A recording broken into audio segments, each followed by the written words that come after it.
Hello mga kabibig! Welcome back sa aming bagong YouTube channel. Ito ang pinakamaingay na YouTuber sa balat na YouTube. Ako si Kabibig, maglabag-labag na tao with evidence. So ngayon mga kabibig, ang NBI ay naglabas ng arrest warrant kay dating Bulacan 1st District Assistant Engineer Hernandez at Mendoza. Tapos, Bryce, ang JP Mendoza, Bryce Hernandez at JP Mendoza. Dahil sa kasong malversation ng public funds through falsification ng public documents, kung saan kasali si ex-senator Bong Revilla. So, si Bong Revilla ay sumuko na si Senator Bong Revilla, and talagang nananalig siya sa Panginoon na sabi niya nakakalungkot po, parang walang due process ang nangyari. Pero ganun pa man, harapin ko to. Alam kong hindi ako pababayaan ng Diyos dahil wala po akong kasalanan dito. So, sumurrender si Senator Bong Revilla kung saan nalaman natin na di umano'y he will confront the charges filed against him after Sandigan Bayan 3rd Division ordered his arrest for malversation in connection with the alleged 92.8 million ghost flood project in Panli, Bulacan. So yun kabibig, nalulungkot siya kasi parang walang due process, pero haharapin niya ang mga kasong ito. So pakinggan natin si Senator Bong Revilla sa kanyang pag-surrender sa NBI at kung ano ang magiging plano niya para malusutan ang mga kasong ito, mga kapipig. We're praying na sana lalabas ang totoo, mga kapipig. So let's watch this video. Magandang gabi po mga kababayan. Nakatanggap po kami ng impormasyon na lumabas na yung aking warrant of arrest. Nakakalungkot po, parang wala yatang due process. Pero ganun pa man, haharapin ko to ng walang takot. At alam kong hindi ako papabayaan ng Diyos dahil wala po akong kasalanan dito. Hilingin ko lang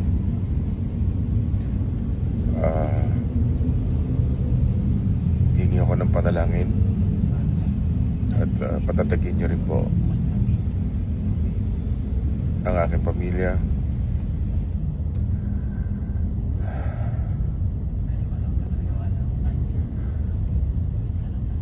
Po, may paliwanag ko ano yung nararamdaman ko sa totoo lang. Napakasakit po para sa akin at para sa aking pamilya.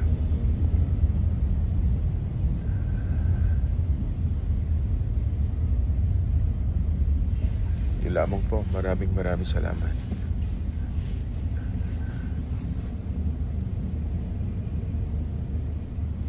Alam ko hindi ako papabayaan ng Diyos. Thank you po sa inyo lahat. Please pray for me. So, yun po kabibig, napakinggan natin si Senator Bong Revilla. At ito naman ang komento ng ating mga netizen from Christian Cruz. Dapat ganyan ang mindset ng lahat na may warrant. Kung walang kasalanan, harapin ang kaso at huwag magtago. Hindi kayo nung isa na ayaw umuwi at harapin ang case. Tama yan, pasya niya harapin. Parang si Senator Bato yata ang pinariringgan ni Christian Cruz. Dinamay mo pa ang Diyos, kaya mo yan. Isang sayaw lang ulit ng budots, yan, saka naupo Sara, may tsansa ka pa. Bakit? Hindi naman sila kaano ni Sara Duterte, diba? Ito pa kabibig ang ilang mga komento. Dapat talagang pagbayaran mo, Senator Bong Revilla, ang mga kasalanan mo. Nagnakaw kayo. Ay, sabi ng isang netizen. Ito pang ibang mga komento, mga kabibig. Gamitin ang agimat idol. Kaya mo yan, Senator Bong Revilla. Kaya mo yan, Ben Dilubyo. Bakit Ben Dilubyo? Hindi ka pabayaan ng ating buong may kapal. Ito yung mga komento ng mga netizen na naniniwala na inosente at walang kasalanan si Senator Bong Revilla. Kung wala kang kasalanan at inosente ka, harapin mo idols. At sa huli ang mananaig ang katotohanan. Ang issue ay ghost project. Ikaw ang panakipbutas, sabi ng isang netizen ha. Pwede naman magtago muna, haharap ka sa tamang panahon kung wala kang kasalanan. Hindi lahat ng nagtatago ay guilty, may dahilan sila. O, yan mga kabibigyan. Sana po, hindi ka na ma-in love sa itong problema, super idol pa naman kita, praying for you. Laban lang, antay pa naman kita, alias pogi, na magbida sa ano ba ito mga pelikula ito mga kabibigyan ko.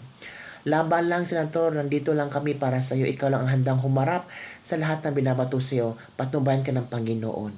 Kung wala ka pong kasalanan, magpaliwanag, magpapawalang sala ka po. Pero kung mayroong lalaki po kayo at panangkutan nyo po ang nagawa nyo. Pero kung totoo man po na wala kang kasalanan, sana po gamayan ka ni Lord at may ayos nyo ang tama sa mali.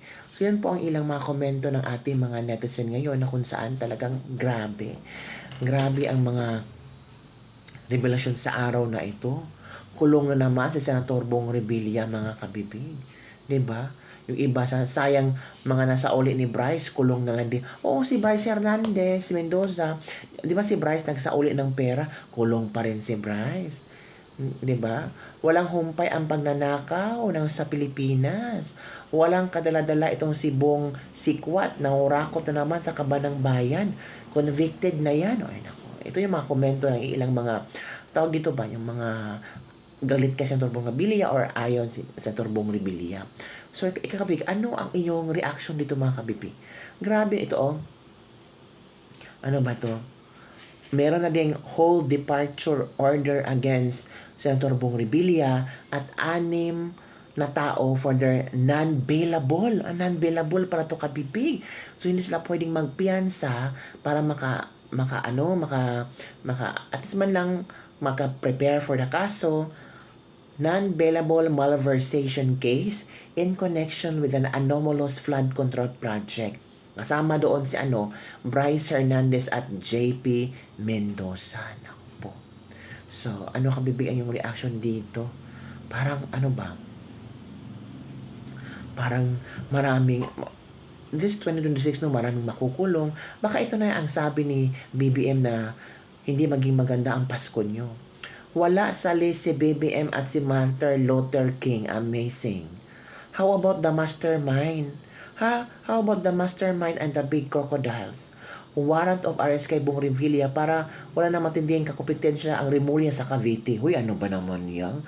Huwag kayong ganyan. Where are the whales? You only catch the sharks. Where is the master? They're able to issue an arrest warrant to them but not to Bunuan, to Ko, and other congressman who already left the country. Si Bunuan, bumalik na po sa Pilipinas.